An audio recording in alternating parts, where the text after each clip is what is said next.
If my code was awesome, everything was awesome, and that was about all there was to it. And then after sort of refactoring lots and lots of UIs, we seem to... Si mon code est génial, tout est génial. C'est avec cet adage plein de bon sens que Marion Sullivan nous expose son expérience sur la conception et le refactoring de feuilles de style CSS. Nous étions alors en 2013, et cette conférence fait la part belle aux préprocesseurs, aux performances, aux vitesses de chargement. Des considérations qui sont ma foi bien secondaires. On parle plus d'optimisation plutôt que d'uniformisation du code. Toutefois, notre orateur revient sur une problématique bien prégnante de l'époque. Un beau code, c'est bien, mais un code uniformisé, c'est encore mieux. Si en 2013, cette problématique était encore bien réelle, de nos jours, avons-nous trouvé une solution ? Salut à toi, aujourd'hui, on va parler des Flexbox.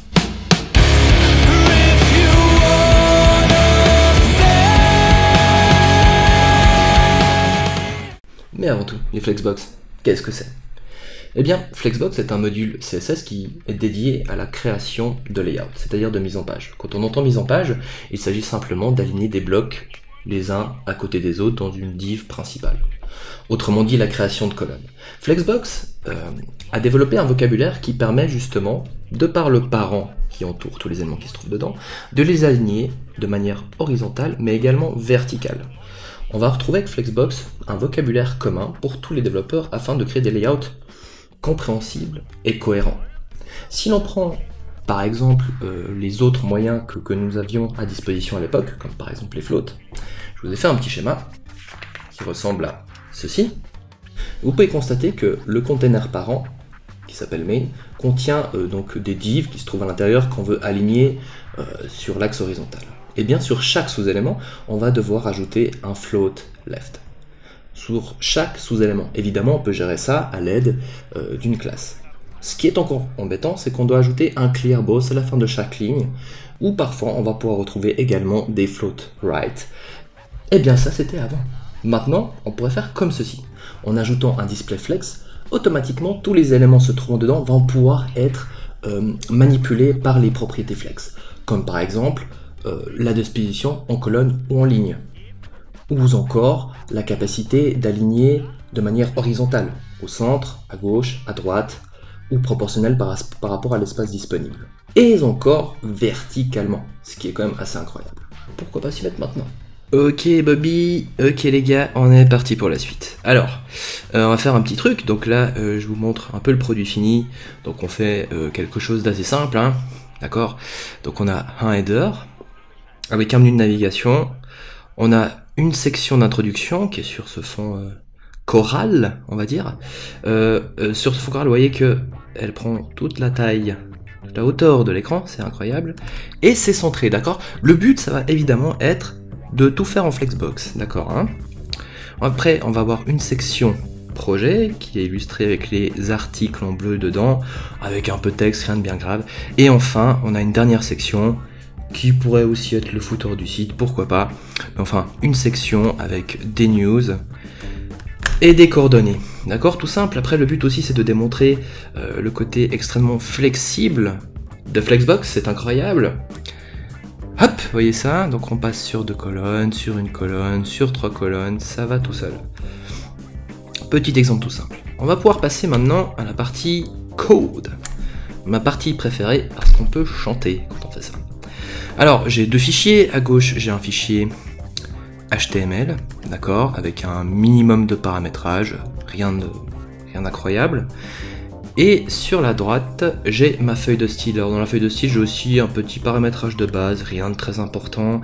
J'ai intégré une police que j'ai déjà assignée au body et au HTML avec une taille de fonte. Et un peu plus bas, j'ai mis une media query qui va nous permettre de faire du web responsive. Ok.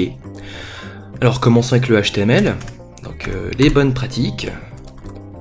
Le petit main qui va nous permettre d'englober tout le site, d'accord ? Et on va faire notre header. Voilà. Donc le header, c'est vraiment, je vous le remontre, cette partie supérieure en gris, d'accord, avec le logo, c'est juste du texte et un menu de navigation. Quelque chose de très simple. Très bien. Donc dans ce header, je vais ajouter les 2 autres éléments, c'est-à-dire le logo. Donc je vais utiliser la balise A qui va permettre de créer un lien pour retourner sur la home page. Je mets juste un texte, hein, mon logo.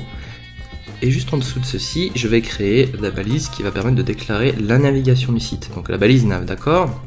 Ensuite, là-dedans, je vais ajouter un petit menu. Oh, ça a pas marché. What the... UL, LI... Merci. Donc une liste à puces, tout simplement. Je vais mettre quelques éléments dedans. Ok. Juste 4 liens, un tout petit peu de texte aussi.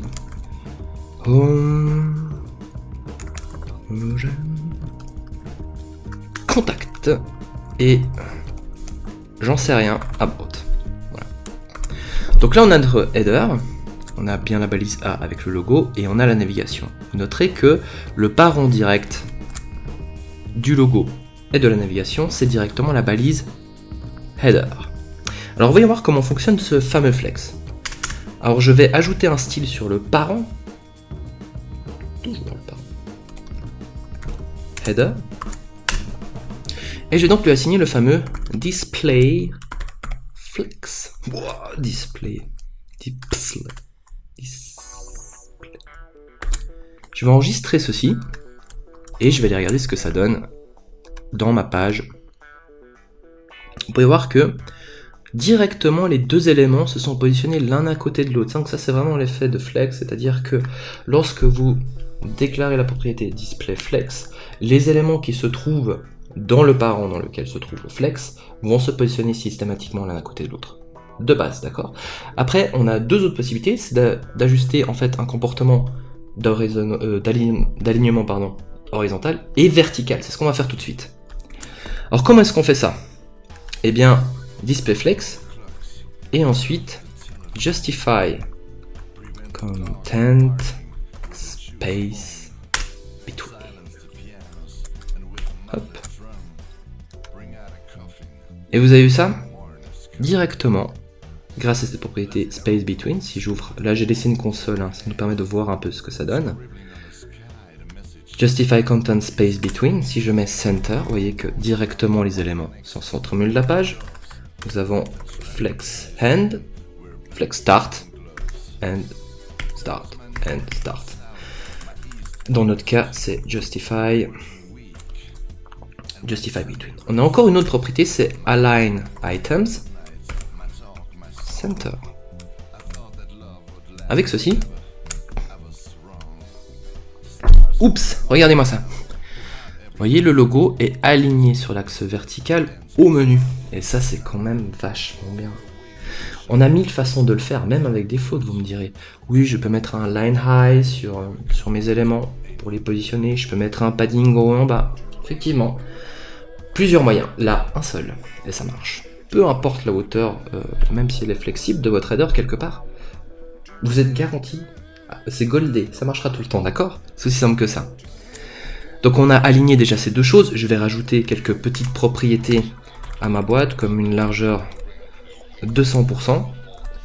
J'aimerais aussi, regardez dans l'exemple final, que la barre reste toujours en haut. C'est plus simple, hein, c'est plus UX experience. Alors pour ceci, donc largeur de 100%, ça me va bien. Position fixed. Donc là, je sais plus écrire. Hein. Donc on fixe notre élément quelque part dans la page et on lui indique où. Donc en haut à 0 et à gauche à 0. Parfait, on va lui mettre un petit padding aussi, comme ça, ça va pas être super joli, mais au moins on comprendra un peu mieux ce qu'on fait. On va lui mettre un petit fond, donc un background, je vais mettre light gray. Ouais, ça a l'air de fonctionner. Ok, on va aller voir ça. Hop, le bon. Ouais, bah c'est pas mal. Ensuite, on aimerait pouvoir aligner notre menu, donc que les éléments, les LI donc, se trouvent les uns à côté des autres. Ce serait quand même plus joli par rapport à ce qu'on veut faire. Pas de souci. Je vais faire nav ul display flex, tout simplement. Pourquoi est-ce que je mets le flex sur le UL? Souvenez-vous, le flex se déclare toujours sur le parent des éléments à aligner. Les éléments qu'on va aligner, c'est les LI, voyez? on a 4 LI. Et quel est le premier parent? C'est le UL. Donc moi en CSS, je le déclare comme ça. Hein. Je fais quelque chose de simple, d'accord? Donc en ajoutant juste pardon, le flex, hop, vous avez vu ça? Incroyable. Juste parfait. Donc du coup, on va juste faire un tout petit peu de cosmétique. On va mettre un petit padding de 0 pixels en haut et en bas, et de 10 pixels à gauche et à droite. Ok. Oh, c'est sur le LI, pardon. Ouh là là. Ça va pas fort, hein. Nav, UL, LI. Padding 0 et 10 pixels. Schön, ça commence à prendre forme. Toutefois, avec ce que je viens de faire, j'ai aussi ajouté un padding à gauche, à droite à chaque fois. Ce qui fait que le padding de 20 pixels à droite n'est plus de 20, mais il est bel et bien de 30, car sur le LI, il y a 10 pixels qui traînent. Alors je vais juste faire quelque chose, c'est sur le tout dernier évidemment. Nav UL LI last child. Padding right 0 pixel. Et là, regardez bien la position du dernier LI. C'est mieux. C'est bien mieux, c'est bien plus joli. Donc vous voyez, très simplement avec Flex, comme on aligne les choses, regardez le layout HTML. Tout est centré verticalement, il n'y a aucune embrouille. Regardez le code CSS, pardon. Donc j'ai fait mes classes de manière un peu, enfin j'ai disposé ça de manière très simple, hein, mais c'est minime. L'effort est vraiment minime et c'est très facilement compréhensible. On utilise toujours sur le parent le même vocabulaire, les mêmes propriétés. Ok. Passons donc peut-être maintenant à l'intro. Alors on retourne dans le HTML, je sors du header et je vais créer une section classe. Alors je vais lui mettre deux classes. Je vais mettre une classe que je vais appeler row, qui est une ligne en fait, sur laquelle je vais mettre des propriétés, et une autre classe que je vais appeler intro, qui va permettre de distinguer cette section d'une autre, hein, par exemple. Ok, donc maintenant que j'ai déclaré la dernière classe et que j'ai fermé ma section, je vais tout d'abord commencer par assigner la classe row. Alors c'est quelque chose de général. Après, moi j'aime bien toujours donner les largeurs aux éléments. Je sais que tout le monde ne le fait pas. Moi c'est mon truc. Moi j'aime bien ça. C'est mon petit péché mignon. Voilà. Et donc j'ai ajouté une autre classe qui est intro dans le HTML. Vous pouvez la voir ici. Pourquoi est-ce que j'ai mis une deuxième classe? Parce que, comme vous pouvez le constater, cette section-là, elle a un comportement différent de toutes les autres. Son comportement, c'est tout simplement de prendre toute la largeur de la surface disponible à l'écran, d'accord? Donc elle s'arrête vraiment, hop, vous voyez, comme ceci. Les autres, pas du tout. Les autres sections, elles vont vraiment avoir une hauteur qui va être définie par le contenu qu'il y a dedans. C'est pas pareil.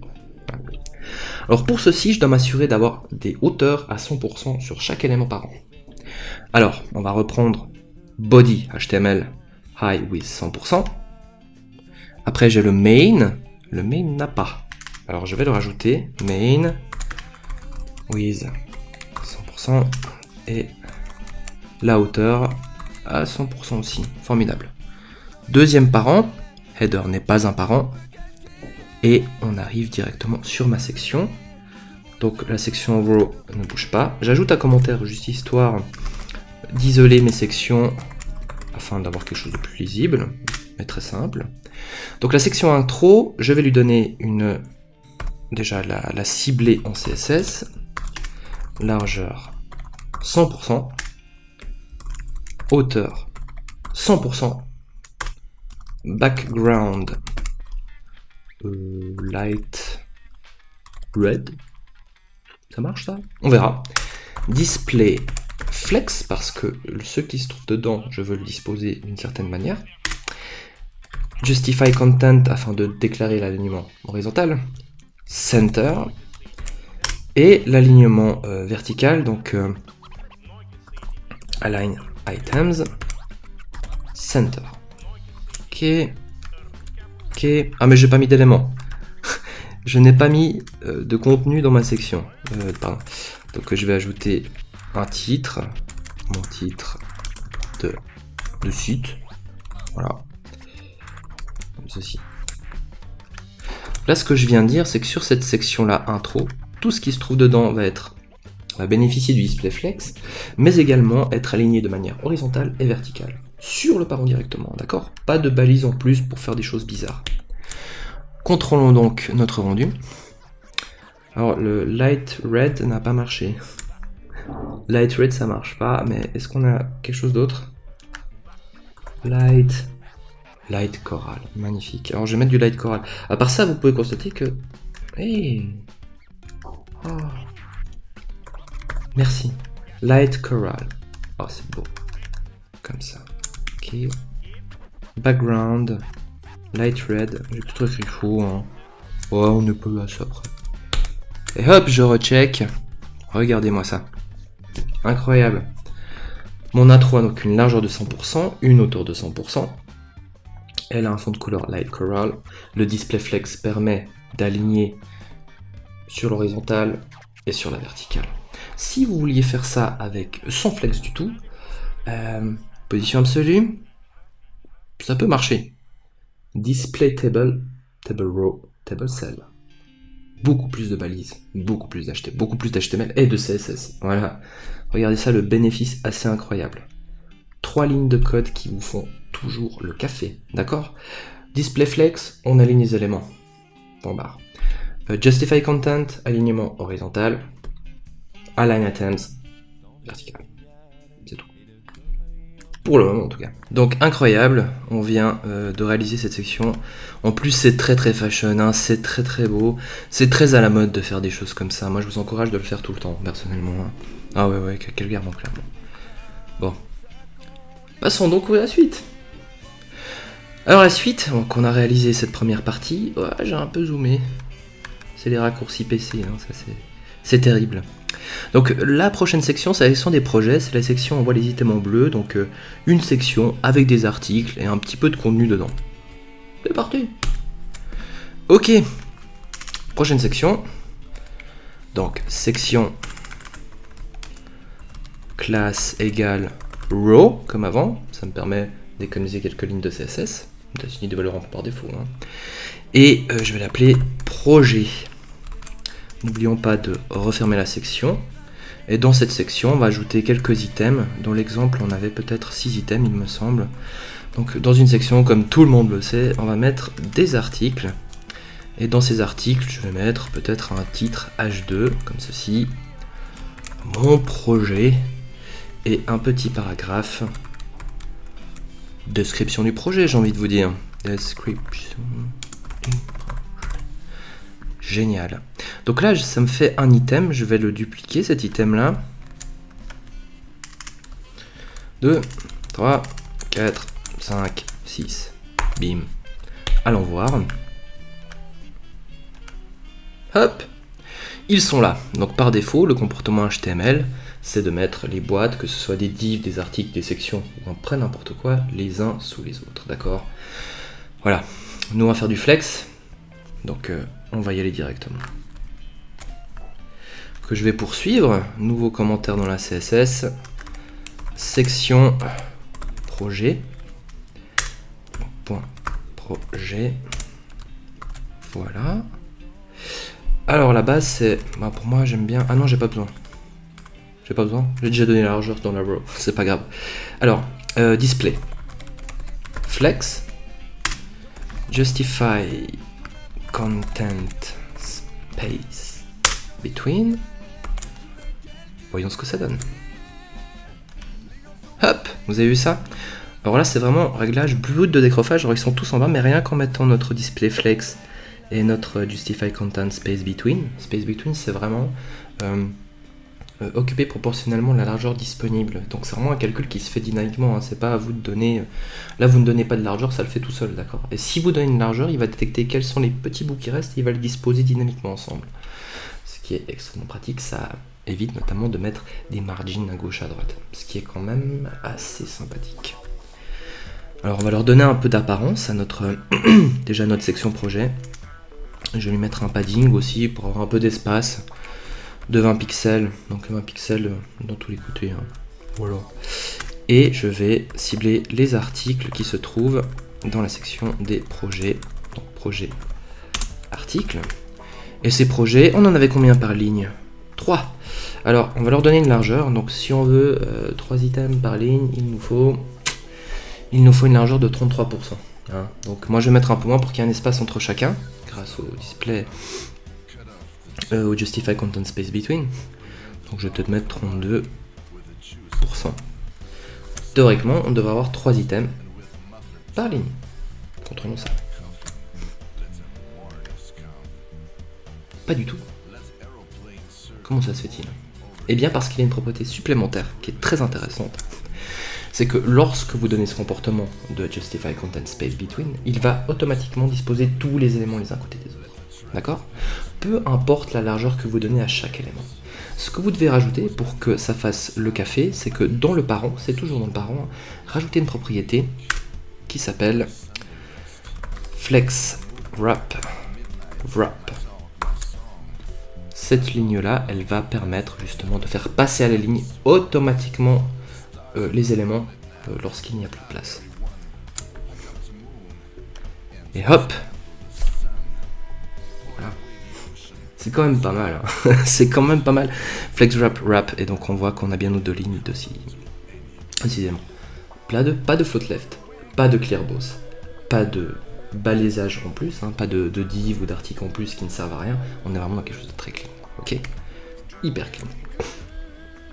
Maintenant passons à l'article, on lui mettra un petit padding. On va lui mettre un padding de 20 pixels également et un petit fond de couleur. C'est juste histoire de pouvoir un peu le cerner. Light gray, ça c'est joli. Et on va mettre une petite distance pour le séparer des items d'en bas parce que si on sauve ça, vous allez voir, ils vont tout simplement être collés les uns aux autres. Donc moi je serais tenté de leur mettre un petit quelque chose. On va regarder, on peut le faire directement depuis la console, moi j'aime bien. Hein. Donc margin bottom, c'est quoi 1%? Ça va être 2 peut-être? Ouais, c'est 2%. 2% parce que au lieu de 33%, j'ai mis 32, donc ça fait 1 de chaque côté. Donc si je mets 2% en dessous, on se retrouve avec quelque chose de proportionnel. Donc, margin bottom 2%. Check. Et c'est impeccable. Vous voyez, maintenant c'est directement totalement responsive. Les espaces sont gérés de manière totalement harmonieuse. C'est bien, je vous ai dit, c'est plutôt pas mal. Hein. Vous voyez comme ça va vite quand même. C'est quand même vachement bien. Ok, ben jusque là moi je suis plutôt content. On va passer à la dernière partie. Donc une autre section avec des news et des coordonnées. Voilà, tout simplement. Je crois que je vais appeler ça le footer. Ça me paraît bien. Ok ? Donc on va faire une nouvelle section. Je vais mettre un commentaire en CSS à l'avance. Bah, je vais appeler ça, je vais faire le footer. Ok. Donc on sort de notre section et on va rajouter, eh bien, pourquoi pas, le footer du site. Donc dans ce footer, qu'est-ce qu'on a? On peut voir qu'on a 2 colonnes, d'accord? Donc il faut qu'on ait encore 2 éléments. On va mettre une section classe news. J'oubliais. Et dans cette section, on va mettre de news, donc article, avec un petit texte comme ceci. News. Un petit paragraphe. Aïe aïe, contenu de la news. On met 1 ou 2 éléments. Ça n'est pas très important. Et on va faire une deuxième colonne. Donc on a la news et on a également les coordonnées. Donc je vais l'appeler section classe égale contact. Voilà, c'est bien, c'est bien. Et dans contact, je vais juste mettre un petit paragraphe. Je ne m'amuse pas à faire de formulaire, j'ai passé l'âge. Et on va mettre mes données de contact. Et voilà.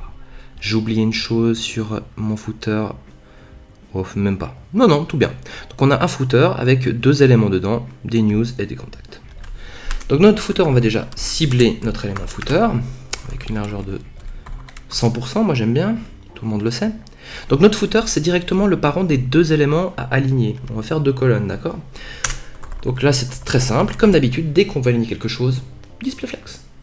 C'est tout. Display flex. Comment est-ce qu'on va les aligner? On va faire celui qui convient souvent bien, c'est Justify Content space between, j'ai envie de vous dire. Alignement vertical, il n'y en a pas trop. On n'a pas besoin d'aligner au centre, en haut ou en bas. On est bien. Ça me paraît fort bien pour le moment. Je vais déjà mettre à titre préventif le flex wrap. Je pense que c'est une bonne chose de le mettre à chaque fois parce qu'on a souvent besoin de faire passer les colonnes à la ligne lorsqu'on est sur des mobiles, vous voyez, c'est vraiment préventif. En fait, c'est quelque chose qu'on va quasiment systématiquement mettre à chaque fois. Donc, le display flex, le Justify Content et le flex wrap. Je pense que c'est les trois choses. Encore le align items pour le vertical, pas toujours, mais en général, c'est vraiment ça qu'on va retrouver à chaque fois. Ok, donc on peut juste faire un petit check comme ça, mais j'ai pas sauvé le HTML. Donc voilà, en gros, on se retrouve avec notre contenu aligné comme ceci. Pour le moment, on est content. Alors, on va peut-être donner encore un petit padding à notre footer. On voit que c'était pas très joli, tout était collé dans les bords. Moi, j'aime. Oh, j'ai fait une bêtise. Wrap. Padding. 20 pixels comme ça, c'est un peu partout. Sauf padding top 0 parce qu'on a le 2% des boîtes du haut qui vont faire. Vous reste très simple. Alors, donc, ensuite on a deux éléments. On va revenir ici, on check. Voilà. Donc on a ces deux éléments maintenant, comme ceci, et on va leur donner une largeur afin de faire ce layout là. D'accord ? Donc on peut voir que les news, elles ont une largeur qui est largement inférieure au formulaire de contact. Alors je vais les identifier en CSS, donc la classe news. Les news, je vais leur donner, je ne sais plus combien c'est, je vais mettre 30%, d'accord. Et background light blue, j'aime tellement le light blue. Et un padding de 20 pixels histoire qu'il y ait un peu des espaces, que ce soit un peu plus joli. Je vais faire la même chose avec contact. Hop. Alors, contact with 70%, on va occuper le 100% de la page. Moi j'aime bien travailler en pourcent, je sais qu'avec Flex il y a un autre moyen de le faire. Moi je suis toujours fidèle au pourcent, parce que j'aime bien. Voilà, c'est comme ça. Alors, with 100%, 70%, donc 70 plus 30, 100, parfait. Et on va lui mettre un padding de 20 pixels et un background, histoire de pouvoir identifier cet élément. Light, cyan, c'est génial, cyan, avec un Y. Hop. Ok, allons voir ce que ça donne. Hop. Hop. Voilà. Pas mal. Display flex, disposer les éléments de manière horizontale. On a encore une autre option, c'est flex direction, row ou colonne. Par défaut, c'est row, mais on peut indiquer colonne aussi. Utile pour le responsive notamment. Donc on peut voir que notre projet il a pas mal avancé, il est assez chouette, il y a une petite optimisation, quoique non, ça va très bien. Quoique non en fait. Et maintenant ce qui serait chouette c'est de faire en fait en sorte que à une certaine taille d'écran, vous voyez là j'ai mes trois éléments, ils sont lisibles, mais à partir d'une certaine largeur ça devient petit, ce serait bien qu'ils prennent plus de taille, quitte à ce qu'ils prennent 50%, mais je vais peut-être faire ça. Je me dis que sur un iPad ce serait peut-être chouette d'avoir les éléments disposés sur deux colonnes, hein. Donc comment est-ce qu'on peut faire ceci? Très simplement grâce aux Media Queries. Donc j'ai mis une Media Queries, vous voyez, oh, j'ai laissé quelque chose dedans, je l'enlève. Donc j'ai une Media Query qui va détecter une largeur maximale de 768 pixels, donc ça c'est vraiment le déclenchement. Si la largeur maximale est de 768, on va déclencher des nouveaux styles en fait qui vont passer par-dessus les autres. Alors nous sommes dans notre portfolio, projet, donc ma section projet est là des articles, les articles font 32%, 3 colonnes, d'accord. Ce que je vais peut-être faire c'est de réduire cette largeur, donc, je vais peut-être tout simplement copier la déclaration CSS. Ce qui est important dans les Media Query, c'est de passer par-dessus l'ancienne déclaration. Vous voyez, je redéclare vraiment la règle projet article et je vais changer sa largeur de 32 à 48%. Hop, voilà, donc maintenant si je descends normalement, vous voyez, dès que je descends en dessous de 768, comme on peut le constater, il passe sur 2 colonnes, il revient sur 3 en dessus, donc c'est très responsive, c'est très intéressant d'avoir ça en fait, hein. Je me rends compte que j'ai un petit peu foiré la largeur, c'est pas terrible, 49. Voilà. 49%, c'est mieux. Je suis très fort en calcul, comme vous pouvez le constater. Vous voyez, c'est plutôt assez chouette. Et ce que je pourrais faire aussi, c'est que encore un peu plus bas que ça, vous voyez là en bas ça passe pas bien, hein. Moi j'aime pas trop ça. Eh bien, je pourrais tout simplement ajouter une nouvelle media query que je vais fixer à peut-être 620 pixels. Je connais pas par cœur la taille des devices, hein. Le but de ça, c'est de cibler les devices. Et en fonction de la device, ça peut être une tablette ou un smartphone. S'il est en horizontal ou vertical, il y a une largeur en pixels, d'accord, qu'on peut détecter. Et l'idée, c'est de changer votre mise en forme, tout simplement. Ok, donc projet article à 620, je veux qu'il passe sur une colonne. Et j'aimerais également que mes news et contacts passent aussi, comme vous pouvez le voir, c'est vraiment pas joli. Chacun sur une colonne, donc je vais reprendre la déclaration de contact et de news. Je les copie et je les ajoute dans ma déclaration, comme ceci. Je vais réaligner tout ça, c'est pas très joli. Voilà. Donc ce que je ne veux pas changer dans la media query, je le supprime. Vous voyez, je ne vais pas changer le fond de couleur. Je pourrais le faire, hein. C'est-à-dire qu'à partir de 600 pixels, je pourrais changer le fond de couleur. Je peux tout changer, hein. Voilà. Mais moi, je vais juste faire largeur 100% pour les news et 100%. Qu'est-ce qui se passe? Recharge. Comme vous pouvez le voir, les éléments prennent maintenant toute la largeur. Donc là, on a vraiment quelque chose de très optimisé pour le smartphone.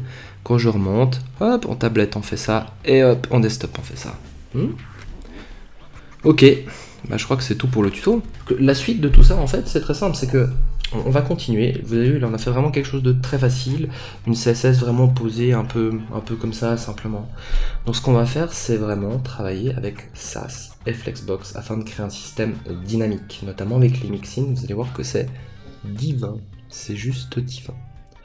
Donc prochain épisode, Flex, SAS, Gulp, NPM.